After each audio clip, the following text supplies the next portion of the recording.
do julgamento à morte.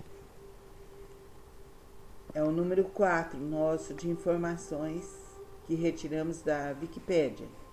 Eu predigo-vos, portanto, a vós juízes, que me fazeis morrer, que tereis de sofrer logo após a minha morte um castigo muito mais penoso por Zeus, que aquele que me infligis matando-me.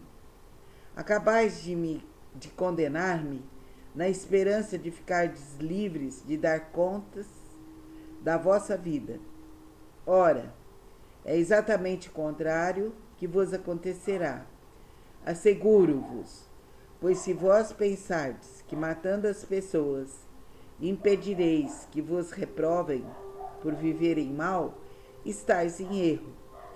Esta forma de se desembaraçarem daqueles que criticam não é nem muito eficaz, nem muito honrosa. Palavras de Sócrates. O julgamento e a execução de Sócrates são eventos centrais da obra de Platão, chamada Apologia e Criton. Sócrates admitiu que poderia ter evitado sua condenação à morte bebendo antes do veneno chamado cicuta, se tivesse desistido da vida justa. Mesmo depois de sua condenação, ele poderia ter evitado sua morte se tivesse escapado com a ajuda de amigos, uma ajuda que ele não aceitou. Platão considerou que Sócrates foi condenado por questões evidentemente políticas. Por seu lado, Xenofonte atribuiu a acusação a Sócrates a um fato de ordem pessoal, pelo desejo de vingança. O propósito não era a morte de Sócrates, mas sim afastá-lo de Atenas. E isso não ocorreu, deveu-se à teimosia de Sócrates. Falaremos agora sobre o julgamento. Tão logo as ideias de Sócrates foram se espalhando pela cidade, ele ganhava mais e mais discípulos. Assim pensavam eles.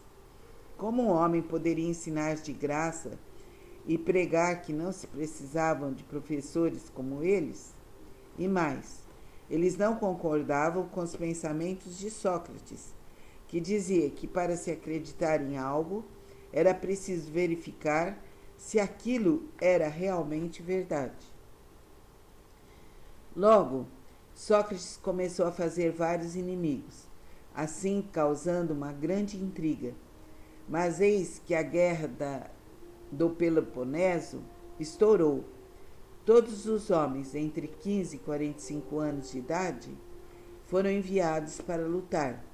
Sócrates, pela sua habilidade de fazer as pessoas o seguirem, foi escolhido então como um dos generais.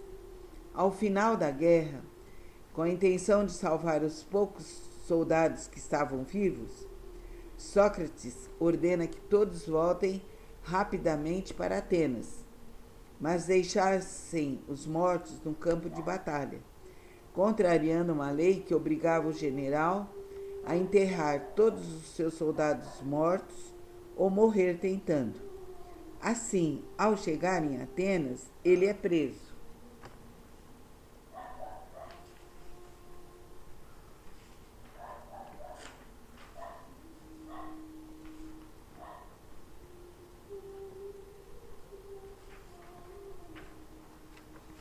Usando toda a sua capacidade de persuasão, Sócrates consegue convencer a todos que era melhor deixar alguns mortos do que morrerem todos, uma vez que, se todos morressem, ninguém poderia enterrá-los.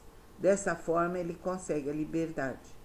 Ficou livre por mais de 30 anos, quando foi preso novamente, acusado de 3 crimes. 1. Não acreditar nos costumes e nos deuses gregos. 2. Unir-se a deuses malignos que gostam de destruir as cidades. 3. Corromper jovens com suas ideias.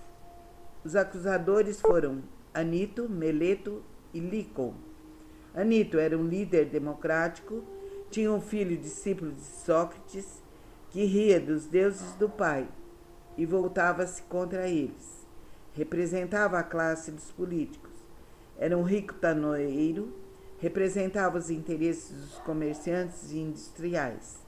Era poderoso e influente. Meleto era um poeta trágico, novo e desconhecido. Foi o acusador oficial, porém nada exigia que ele, como acusador oficial, fosse o mais respeitável, hábil ou temível. Somente aquele que assinava a acusação. Representava a classe dos poetas e adivinhos. Lícon, pouco se sabe de Lícon. Era um retórico obscuro e o seu nome teve pouca importância e autoridade no decorrer da condenação de Sócrates. Representava a classe dos oradores e professores de retórica. Talvez Lícon pretendesse a condenação de Sócrates devido ao seu filho ter se deixado corromper moral, filosoficamente e sexualmente por Cálias, e Cálias era um associado de Sócrates. Essas 3 acusações foram assim proferidas por Meleto. Sócrates é culpado do crime de não reconhecer os deuses reconhecidos pelo Estado e de introduzir divindades novas. Ele é ainda culpado de corromper a juventude. Castigo pedido, a morte. Condenação. O processo e a condenação de Sócrates testemunha o perigo que a ignorância faz correr ao saber que o mal faz correr a virtude. Mas este perigo não é senão aparente, pois na realidade é o justo que triunfa dos seus carrascos, se bem que seja vítima deles. O triunfo de Sócrates sobre os seus juízes data do dia da sua execução. Palavras de John Brown. Dado a ele a chance de se defender dessas acusações, Sócrates mostra toda a sua capacidade de pensamento. Em sua defesa, ele mostra que as acusações eram contraditórias, questionando como posso não acreditar nos deuses e ao mesmo tempo me unir a eles. Mesmo assim, o tribunal, constituído por 501 cidadãos, o condenou, mas não à morte, pois sabiam que se o condenassem à morte, milhares de jovens iriam se revoltar. Condenaram-no a se exilar para sempre ou a lhe ser cortada a língua, impossibilitando-o assim de ensinar aos demais. Caso se negasse, ele seria morto. Após receber sua sentença, Sócrates proferiu: vocês me deixam a escolha entre 2 coisas. Uma que eu sei ser horrível, que é viver sem poder passar meus conhecimentos adiante. A outra, que eu não conheço, que é a morte. Escolho, pois, o desconhecido.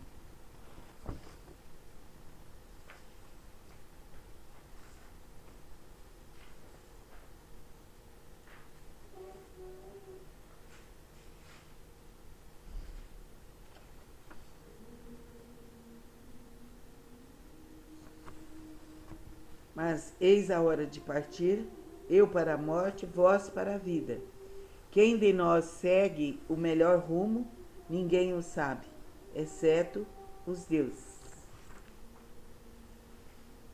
Assim, de uma forma tranquila, de uma forma serena, totalmente dentro da sua sabedoria imortal, Sócrates partiu tomando a cicuta.